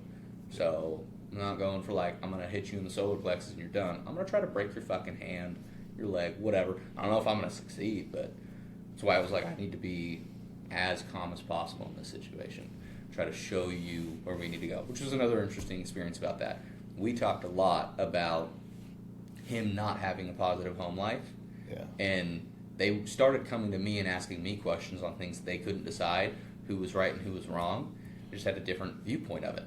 And like we talked one time because he was mad at her because she always had just stupid stuff with immature boyfriends and she didn't know how to. And I was like, okay, you guys are 10 years apart. Let's acknowledge that. Nice. You've had a lot more life. Yeah. She has a bunch of idiot boyfriends. None of them have shown her what a healthy relationship is. Do you actually expect her to understand how to do that? Yeah, it's your job to teach her what a mature relationship is. So when you're handling it like this, you're reinforcing what she's done. Yeah. And he that's the first time I saw him have a moment of like, fuck. Yeah. So I have to be better for her to get better. It's like, yeah, you do. That healthy relationship is, man, I read this thing. It was like the first healthy relationship you have after just an insanely toxic one is like one of the hardest ever. And it's because like so much stuff has just been reinforced and you have to rewire and relearn everything. I got a buddy going through that right now. Both him and his lady, him and I did probably about a 45-minute walk last night home from Safeway and just talked because he doesn't know how to communicate amazing and she just got out of a lot of really shitty stuff and they're trying to figure it out and so it's a tough situation and so we talked and it was essentially me trying to help him work through his thoughts to get to where he can express that to her. So she just that's rough. That's real rough. And I mean especially when that's the dude that was like single for fucking ever, right? Who doesn't quite understand like what being in a relationship is. And well, in the last relationship he had was super negative. It wasn't good and hers was too. And like it's better. It's a lot better. They worked it out last night and so everything's very new as well, so there's a lot of growing pains there, and it was something where both me and Kirsten were talking to them on separate sides and being like, look, this is what it is, and if you want it to work and get healthy, you're going to be here for a while, and that's okay. You just have to communicate and work through that shit. That's the hard part, man. Well, and we were talking about it, like, we drove back from a place we went, and they're in the car with us, and Kirsten, she's driving, I'm giving her directions, I'm not doing it the way she wants it done. So she's starting to get mad. I'm getting snippy because I have the phone where you can see it, so you can just look over and see it, but I'm also trying to give you directions. Why don't you just, like, look at it? And I have to, like, take a deep breath and be like, okay, she's driving. It's dark. She's nervous. I normally drive most of the places. I need to just focus on what does she need for the directions. So, like, first 15 minutes of the drive, we're not great. We're not in a good mood with each other. Yeah. After that, the rest of it's good. We get to, like, a flow and a rhythm, and him and I talked about that as well. It's like, I mean, you saw it. We've been together 7 years, and something as simple as that, we could have been in a fight all night if I just didn't calm it down, choose to not get snippy, ignore the fact that she just snipped at me a little bit there, and we'll just get through it. So your relationship gotten a lot better since I've been out of the picture? I don't think it was ever really that negative. It's I know. I was just always talking shit all the time. Yeah. I mean, I still think that's why why they let me go over at Forge, because I was just always, I don't work there anymore. I don't know if this thing's on there or not. If I've said that yet or not, but I'm pretty sure it's because I just say whatever the fuck's on my mind all the time. And it's possible. I think part of it is also because probably it kind of became a social hour. But that doesn't help that a lot of us knew what we were doing at that point. Yeah. But we talked a lot of it. The coaches they have, they're doing the CrossFit stuff, constantly walking around, fixing people's forms. It's also a lot more fast-paced of a class. It's pretty different. Yeah. So I don't know. It is what it is. But cool. Yeah. Yeah. Rachel texted me the other day and was asking if I could just send her my whole workout. She's like, "You have that like on an Excel spreadsheet, right? Can I just have that? I like yours better." And I'm like, "No." Like, I worked so hard on that for so fucking long. I've been like making this thing work, and maybe if you didn't work at the gym. I don't know, man. Yeah, and that was the thing too. I was like, I'm also still a little butthurt about how all that shit went. She's like, "Well, I can just look at previous workouts." I'm like, "Yeah, you can. Go, just do that." Yeah. And she's like, "Well, I might look up who you said you learned that from," which is like Jim Wedler, the 531 program. I'm like, so I told her who it is. I was like, "It's Jim Wedler, the 531 program. Read the book. Like, you can do whatever you want to do, but I'm definitely not gonna like make this as easy as possible for you. I mean, you're not my client, you know. Like, and like, I'm just not. I don't know. I'm butthurt. I'm not there anymore. And really, it's a piece of it is something you guys I probably never even talked about, which is I was really just doing that for like 2 years is what I wanted to do it for, because I tried to buy Hardcore Barbell. We've talked about that. Yeah, and I didn't have years of experience in the industry to be able to get a loan on it the way I wanted to. Oh, so it's really? going to cost me a lot more, or would have had to just been straight cash. I didn't know that would like affect the loan you would get from the bank for that. Yeah. Interesting. Why would they help you start a business you've never even been a part of? I guess so. So yeah, I've been lifting forever, but that doesn't. I mean, I want to start a food truck, and I've eaten for years. You know what I mean? Like, that's not how it works. Okay, yeah. They want to look at it as an investment. So I really wanted to be a coach for 2 years officially. That way, I can be like, I have time in the industry, and I was more likely to get a loan with like lower percentages and shit too. Did you get a full year? I got a year. Yeah. But, and then I can prove that I've been fucking coaching, like, on the side and here and there. So it's not that big of a deal, but I definitely got a lot more people interested in coaching, in me coaching them since I was over there doing that. But, and I also miss just, like, being a coach, you know what I mean? I really do enjoy it. Yeah. And you guys were really at the point where you're like, I didn't need to stand over you the whole fucking time. Like, I was there to make sure you guys didn't kill yourselves, and here's the workout. Yeah. Well, I don't know if that was an issue with the time Saxon, like, rolled backwards out of the squat. Which, I don't know if anything got said about that. I know one of the ladies at the gym saw it and kind of freaked out. We were there for that. That was Marlene. Oh, Marlene. So I don't know if she said anything with it, which, like, okay, fine. But, like, also, he didn't, like, almost die under the squat. He went to a squat and then rolled backwards. And it's a squat he could do. He got up and did it. I don't know what happened there. He said he just lost his balance. It was the weirdest thing. Well, it's like, I'm not going to spot he was on low percentages. Yeah. He didn't need a spot for that. It was really weird. But he just was off balance. We were talking. Yeah. So, like, that probably doesn't look amazing. Which is, I mean, I can get that. But. And then fucking, I'm assuming the Nicole thing was a big factor because she's real close with Chris and shit too. And maybe. I don't Nicole, talking shit to Rachel probably definitely didn't help either. Yeah. Because she was very on that religious kick, and I'm very not. Okay, yeah, but also there was a lot of that where it's like, this is what I don't understand with people. They get really upset about something. If you're getting that upset, it is so easy to just not have that conversation. Yeah. Just walk away. But if you're going to stand there and continue to have that conversation with somebody, especially somebody who's not getting mad at you, because you never did, you were just honest. And at the same time, she kept going with me. Exactly. I was like, well, this is how I feel about it. Bam. And then she wants to, like, defend woman, you are not going to convert me. This is not what's going to happen. I don't care about your side.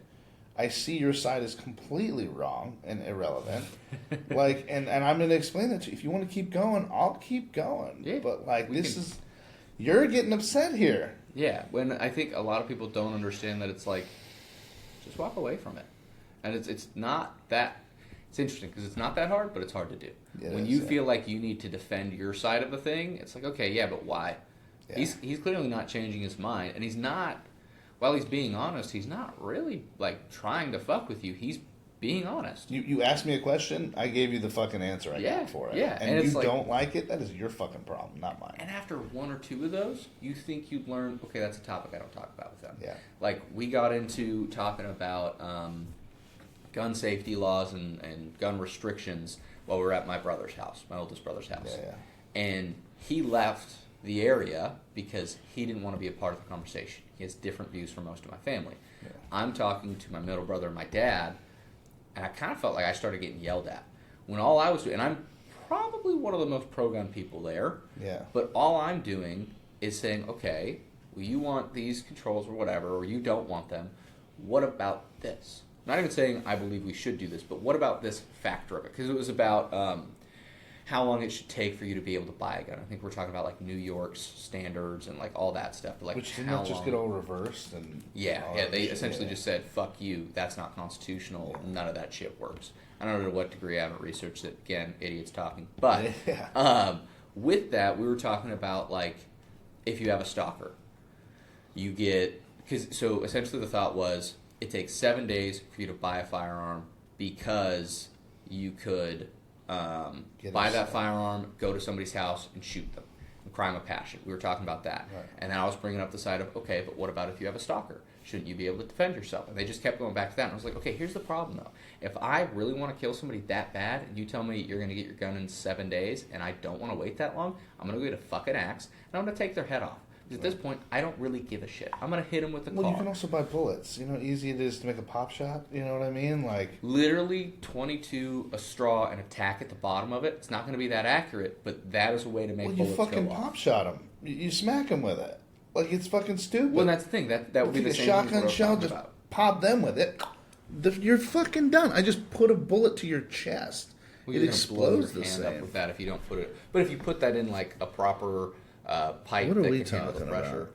Do you know what a pop shot is? You're saying like you said put a shotgun shell in your hand and hit them with it? No. It's just a stick.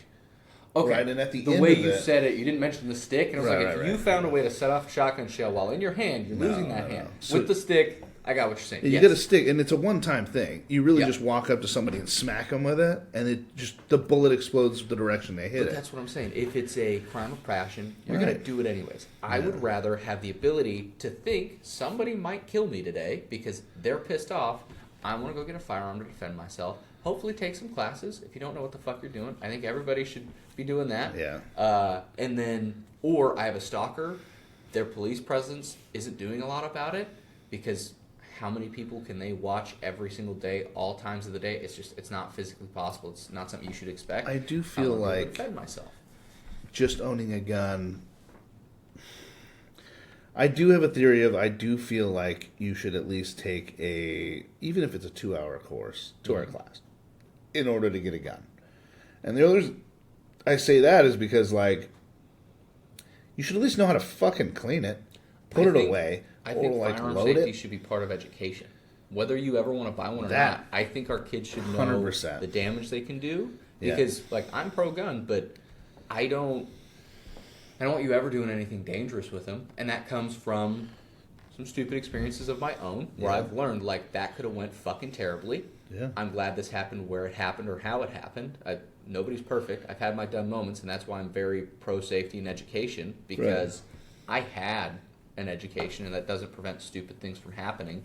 But the more education you have, if you have a kid who just finds a gun out, they don't know anything about it, and they don't know how to check if it's loaded, they don't know how to check if there's one in the chamber. I know I had a customer who shot himself in the hand because he was putting a new trigger in his pistol, and he thought he cleared his gun.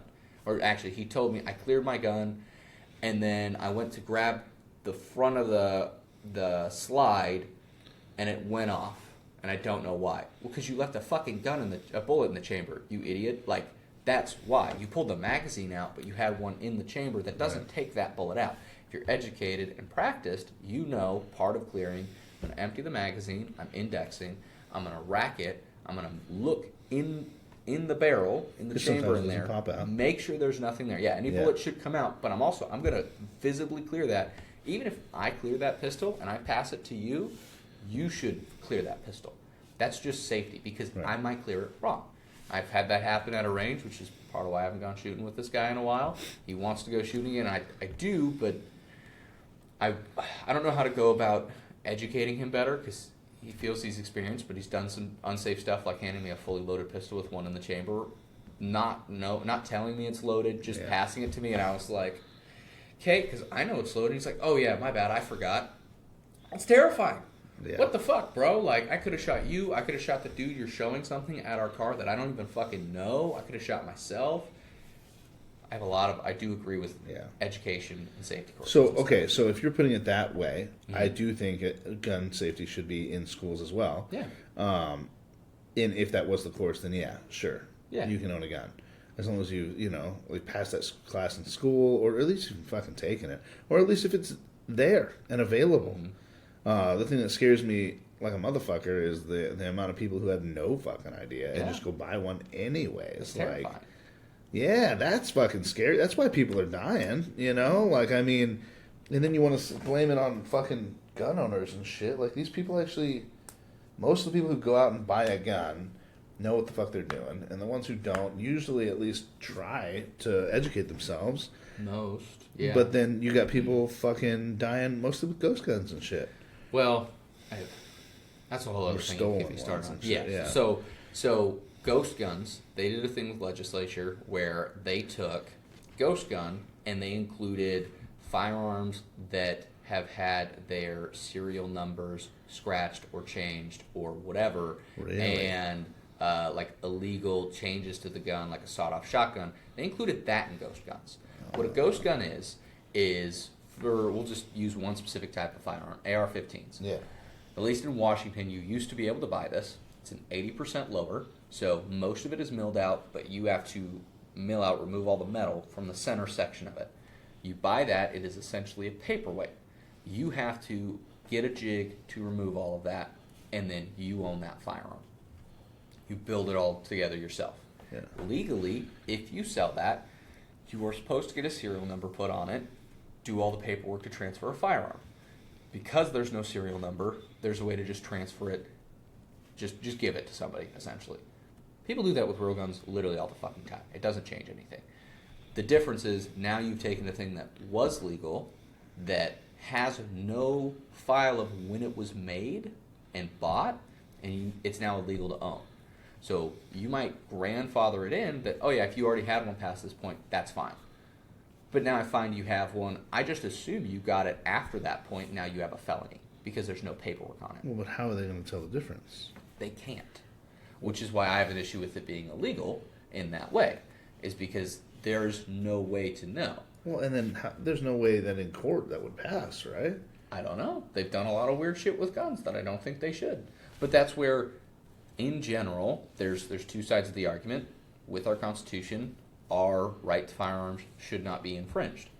Is that infringing on it? Is that technically illegal with our Constitution? And a lot of people get mad at that. And I'm not saying one way or the other. What I'm saying is it really depends on how far you go with that. Right. I personally would rather live in a society where everybody is educated on safety with firearms. If you get a firearm, I would like you to probably go through some kind of competency class. Yeah. I don't want anybody to be able to tell you can't get a firearm except for, maybe really extraneous circumstances. Yeah. But take Texas. In general, people are nice as fuck to each other because everybody's strapped. Yeah. If I don't think you're carrying, I can be a douche to you. And it's not that you're going to pull out the firearm. From what I've heard, I would think if everybody's strapped, you're a lot more likely to go to fists first. Yeah. Than you are a weapon. But if you have a pistol and you don't think anybody else has one, or you have a knife and you don't think anybody else has one, you might be willing to go to that first. Well, and that's the scary part too, because if I have a pistol and you have a pistol and you pull yours on me, I'm gonna shoot you. Exactly. Fucking immediately, because that's what I think you're trying to do to me. So I'd rather fist fight you. Well, so the hard part is 80% of humans won't pull the trigger on another human being. But it doesn't matter because you pulled your gun on me. That's what I'm saying. So that's the hard part, though. Now you got all these fucking asshats in like Washington that think nobody else has one, so they'll pull it. You pull one on me, I'm gonna shoot you, or I'm gonna take yours and shoot you with it, because you've now just entered in a death contract with me. Yeah. You pull the fucking death thing. You know what I mean? Yeah, That's what that is. There's no like, I might hurt you with this. Yeah. Well, you hit me in an artery in my leg, I'm dead. Honestly, you don't even have to hit the artery directly. This is why Okay, so this is a whole other thing. People say, why didn't he shoot him in the leg with cops? If I blow up the bone in your fucking leg and that hits an artery, you're dead. And there are a few cases. There was an officer who shot somebody in the leg, and it went, well, the guy recovered. It hit just me.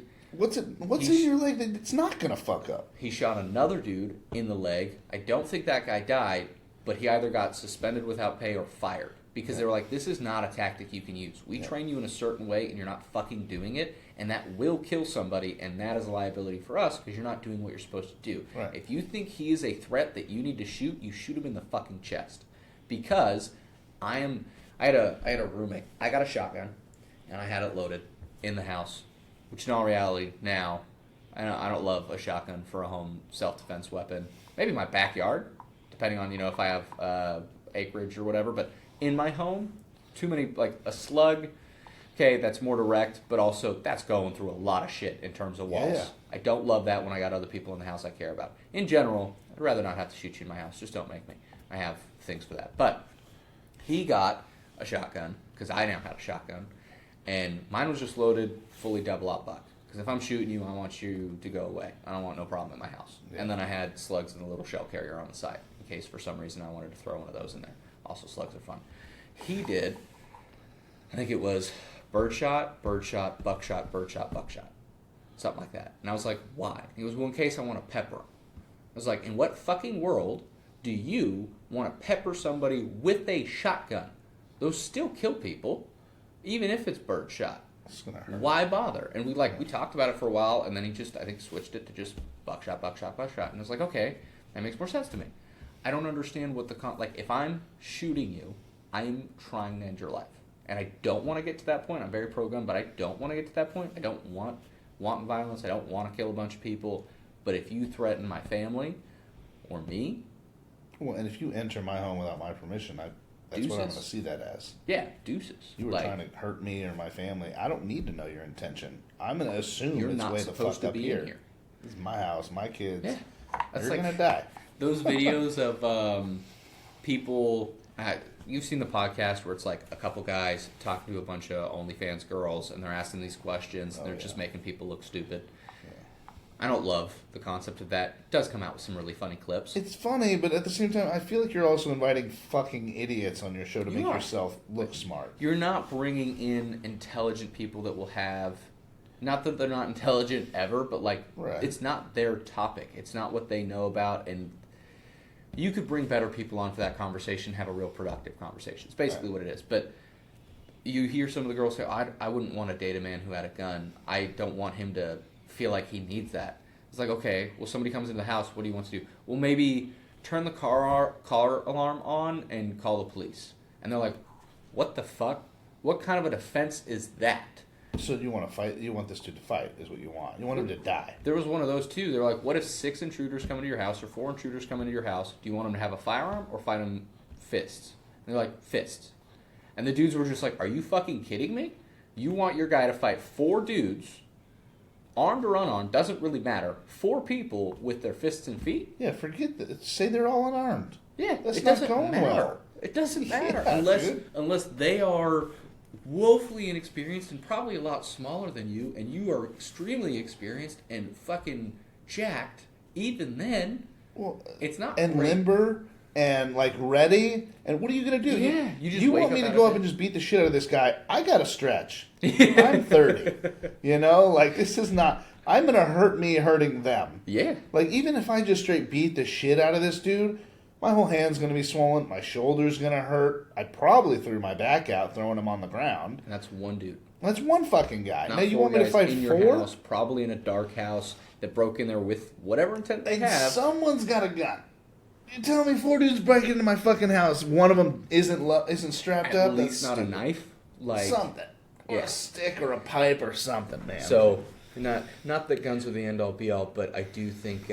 education, we'll wrap back to that. I do think education and safety education Well, to be fair, I feel like we should have the same laws we have for humans as we do for guns. Okay, what do you mean? Creation. You should be educated before you have a fucking child. Oh, I see. All that shit. Talk about that, yeah. I think stupid people should stop having stupid children. Fucking sick of it. Well, it's like Elon Musk is trying to essentially, like, I think he's artificially inseminating a bunch of women who obviously are agreeing to do this, but he is trying to have his own mini generation of smart people because he's worried that the world will become, I've never actually watched the movie, but Idiocracy, I think is what it is, where all the stupid people have kids and all the smart people stop having kids because they're focused on careers and goals and all this stuff, and then you just have a bunch of fucking morons populating the earth with more fucking morons. And that's kind of goes back to the evolution thing you said, of stupid people, or I think fat people, like, what are you creating? And setting your habits to, you're creating a human. I can't remember his name. He's the pro guy at Hardcore Barbell, who him and his wife, she's pregnant and they're working out, and he was talking about trying to... Joey, yeah, he's talking about they're trying to do enough physical exercise not to stress her with the pregnancy, but to work out bad genes in the baby, which is a legitimate scientific thing. So... Dude's a fucking genius. He's been on this show a bunch of times. Well, and I've listened to at least 2 of the episodes, I think, but that's the thing that's backed by science. Like, it's a real thing. Well, his wife's also a fucking doctor, bro. Oh, like, really? I didn't know that. She's a doctor.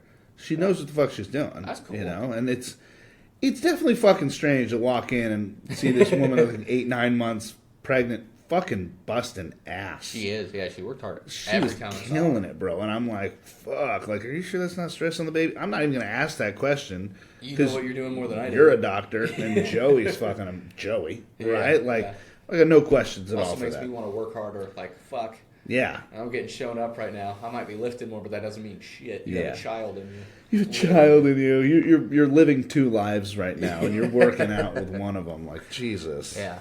But that makes me think of a funny thing. When Kirsten and I first started dating and Chris found out about like all my various health stuff, celiac disease, Barrett's esophagus, ear problems, he's like, he is muddying the waters. And it's like, it's funny, but it might be a little true. It's a little true. Yeah. Like, y'all are kind of genetic freaks over there. Mm-hmm.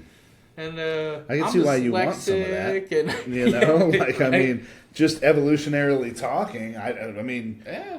Breed with those. I want a monster child. Breed with the De La Rochas, man. Yeah, like, holy shit, you're smart. Yeah. You're fucking great athletically. You're driven. She's like, a fucking beast too, bro. Like, it motivates me to get better, and I'm trying to keep up. Like, fuck.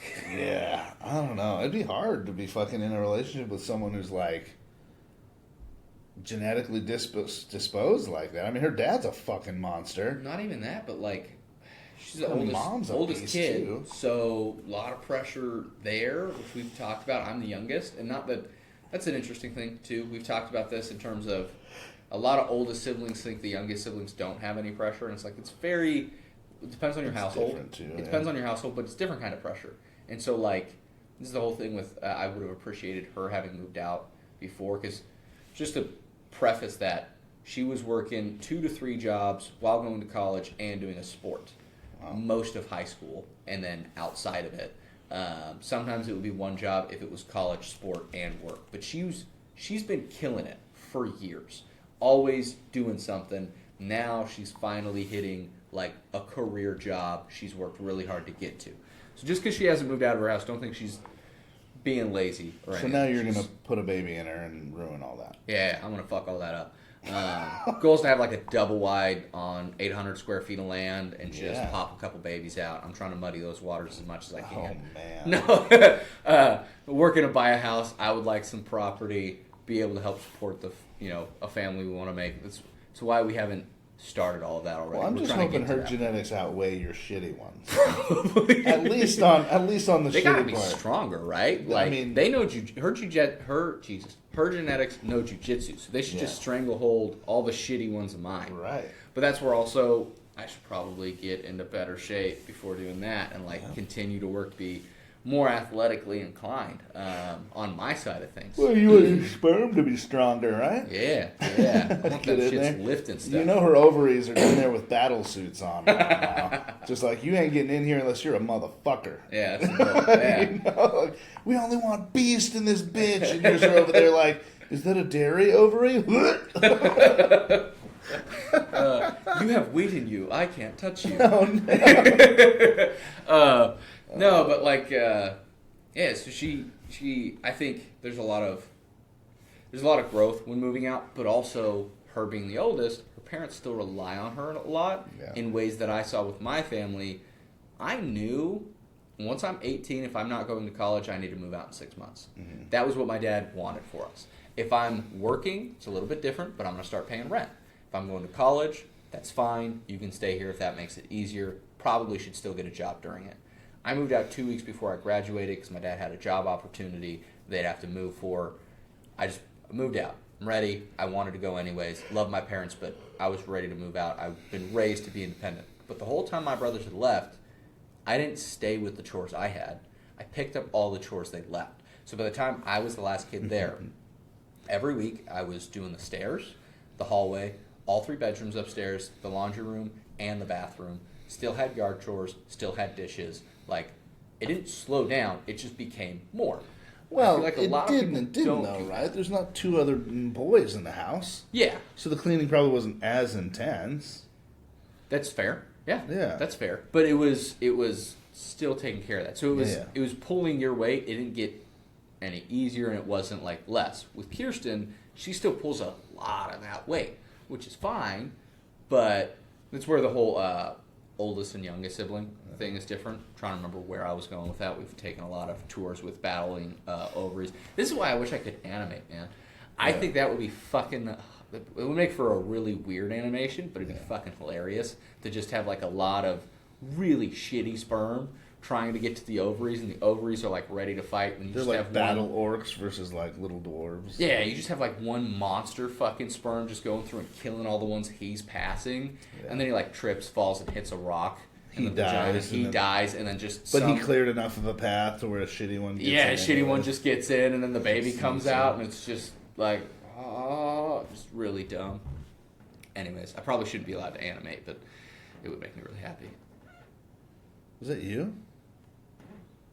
Oh, yeah. I think that might be this. Yeah. It's weird. Am I touching it? I don't know. Oh, my leg is touching this. That's not this table. Oh. Okay. But, anyway. Yeah. Well, we gotta finish up here soon. What are we at? 108 minutes. What is that? An hour and a half, maybe? Hour and a half, yeah. That's not terrible. I got some moving shits to do. Yeah, we gotta go take care of that. Yeah. What the hell are you gonna name this one? I don't know. We'll see. I usually listen to a little bit of it as it's downloading, and then just kind of go from there. Okay. And then I remember what we were even talking about. So I think most of it was kind of crazy theories. We started off pretty aggressively, though. Yeah. What were we talking about? Sex stuff. Ooh, like almost like out. Sex We almost missed the gym update. I saw that. Yeah. My hand smells amazing right now. There you go. Yeah. It smells like a flower. Like a flower. Anyways, yeah. All right. Well, then fuck it. So yeah, this is Psychotic Strength. This is Tyler Townsend. Justin Bates. Yeah. Yeah. Fuck it.